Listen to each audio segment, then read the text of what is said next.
बिस्मिल्लाहिर्रहमानिर्रहीम। अस्सलाम वालेकुम एवरीवन। उम्मीद करता हूँ आप सब लोग खैर आफियत से होंगे। मैं हूँ अवैस यार और आप देख रहे हैं आपका अपना recipe channel food fiction kitchen.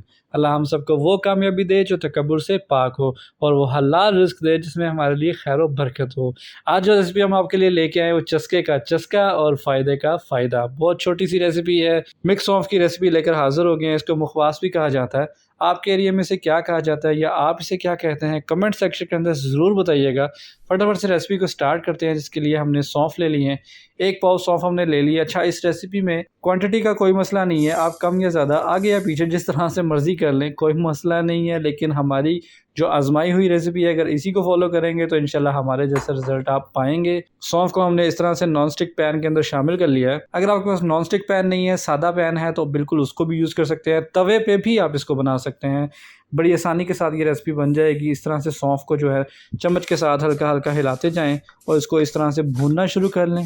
Recipe में आगे बढ़ने से पहले फटाफट से फूड फिक्शन के चैनल को सब्सक्राइब कर लें और साथ ही लगी इस बेल की घंटी को ज़रूर दबा लें, ताकि हम मेहनत करके जो आपके लिए रेसिपी वीडियोस बनाते हैं वो आपके पास फटाफट से पहुंच जाए। वापस चलते हैं अपनी रेसिपी की तरफ। सौंफ ने जो हल्का हल्का कलर चेंज करना शुरू कर दिया है और किचन में इसकी खुशबू भी महक चुकी है। ये देखें कितने अच्छे तरीके के साथ सौंफ हमारे तैयार हो चुके हैं। बस यहाँ पे हम चूल्हे को कर देंगे गायब और एक बाउल ले लेंगे। ये सौंफ जो अभी अपने तैयार किए हैं इस तरह से बाउल के अंदर शामिल कर लें। सौंफ को भूनने का मकसद ये होता है कि इससे थोड़े से ये क्रिस्प हो जाते हैं और इसको खाने में बहुत मज़ा आता है। नहीं जी, बाउल में हमने सौंफ शामिल कर ली हैं। इसके साथ ही इसमें कुछ चीज़ें यहाँ पे जाएंगी, जिसमें सबसे पहले हम डाल रहे हैं मीठे सौंफ। ये मीठे सौंफ पान मसाला वाले हैं। अगर आपके पास पान मसाला वाले नहीं हैं, सादे वाले मीठे सौंफ हैं, बिल्कुल वो भी चल जाएंगे।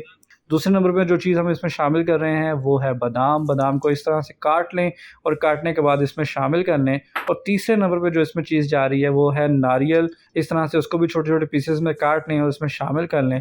और चौथे नंबर पे जो चीज़ इसमें जाएगी, बहुत ही इंपॉर्टेंट चीज़ है, बहुत सारे लोगों को इसका नहीं पता, लेकिन ये बहुत ही मुफीद चीज़ है। इसको कहते हैं जी मिश्री। ये डली की फॉर्म में होती है। देखिए इस तरह से डली की फॉर्म में होती है। ये डली की शेप में किसी भी पंसारी की दुकान से या अच्छे जनरल स्टोर से आपको बहुत ही आसानी के साथ अवेलेबल होगी। इसके बेहद फ़ायदे हैं, नज़र को तेज़ करती है। इसको हमने किसी भी कपड़े में डाल के थोड़ा सा कूट लेंगे।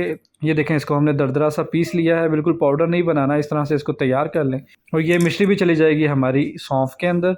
अब चम्मच ले लें, इस तरह से उसको मिक्स कर लें। देखें माशाल्लाह कितने ही प्यारे कलर्स इसके नज़र आ रहे हैं। ये देखने में जितनी ही ज़्यादा प्यारी है, खाने में भी मज़ेदार है और इसके फ़ायदे भी बेशुमार हैं।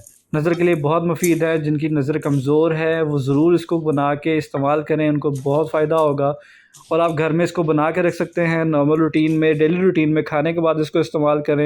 यह हाजमे के लिए बहुत बेहतरीन चीज़ है, मैदे को इंशाल्लाह बहुत ही तंदुरुस्त रखेगी। लें जी, हमारी रेसिपी जो है वो काफ़ी हद तक तैयार हो चुकी है। इसको इस तरह से चेक कर लेते हैं, कितने ही प्यारे कलर्स जो हैं वो हमारे नज़र आ रहे हैं। तो कैसी लगी आपको हमारी आज की बहुत ही छोटी सी और बहुत ही ज़बरदस्त लेकिन बहुत ही मुफीद रेसिपी? अगर आपको ये रेसिपी अच्छी लगी है तो फटाफट से फ्रेंड्स एंड फैमिली के अंदर इस वीडियो को ज़रूर शेयर कीजिएगा और कमेंट ज़रूर कीजिएगा कि आप इसको अपनी लैंग्वेज में या आपके एरिया में इसको क्या कहा जाता है। मैं मिलूँगा आपसे अगली एक और किसी बहुत ही ज़बरदस्त रेसिपी वीडियो के साथ। तब तक के लिए दुआ में ज़रूर याद रखिएगा। अल्लाह हाफ़िज़।